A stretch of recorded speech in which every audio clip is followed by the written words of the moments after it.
ఎక్కడైనా human nature ఏంటంటే మన కళ్ళ ముందు వచ్చినప్పుడు మనకంటే ముందు వెళ్ళిపోతున్నాడంటే తట్టుకోలేవు. నువ్వు బాగుండాలని కోరుకుంటాను నేను, నాకంటే బాగుండాలని కోరుకోను. Simple logic. ఎవడైనా ఎంత గొప్పవాడైనా సరే అందరూ బాగుండాలి, మనం అందరం హ్యాపీగా సరదాగా అందరం ఆనందంగా ఉండాలి అంటారు. వీడికంటే బాగుండాలంటే కోరుకోరు. మీరు చెప్పింది బాగానే ఉంది, కానీ అది మీకు వర్తించదు. ఎందుకంటే మీరు కొన్ని లక్షల కోట్ల మందికి ఆనందం ఇస్తున్నారు.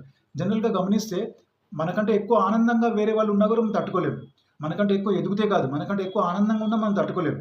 ఇంకొక విషయం ఏంటంటే మనం ఎంత ఆనందంగా ఉంటే మన పనితనం అంతా పెరుగుతుందట. ఇది ఫోర్బ్స్ వెబ్సైట్లో కూడా ఉన్నది. చివరిగా ఒక మాట చెప్తాను, ఛోటా మోర్ బడీ బాత్. మనమందరం ధ్యానం చేస్తే పక్కవాడు మనకంటే ఎక్కువ ఎదిగినా మనం ఆనందంగా ఉండొచ్చు. ఎందుకంటే లైఫ్ మొత్తం బాటమ్ లైనే హ్యాపీగా ఉండటం కదా.